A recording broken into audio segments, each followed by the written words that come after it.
上個月嘅新聞咧就見到Trump帶領美軍想橫掃晒委內瑞拉、古巴同埋伊朗嘅政權，其中咧委內瑞拉已經顛覆咗啦，伊朗咧就呢幾日會大軍壓境。呢啲國家嘅共通點咧都係專制嘅政權，所以不禁要問啦，會唔會輪到中國呢？咁啱呢個觀眾就問啦，台灣會唔會開打喎？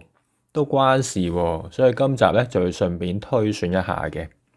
敵對國家要打仗就好易明啦，但係Trump嘅計劃入邊，格陵蘭都唔想放過喎。格陵蘭係丹麥嘅領土，係盟友嚟嘅喎，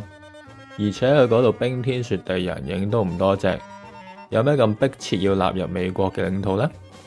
其實個道理咧就正如上集嘅主題咁啦，月球都係乜都冇嘅喎，點解一定要重返月球呢？所以今集咧仲會由頭到尾講下呢個地球上最近北極嘅陸地格陵蘭有咩秘密喺入邊呢？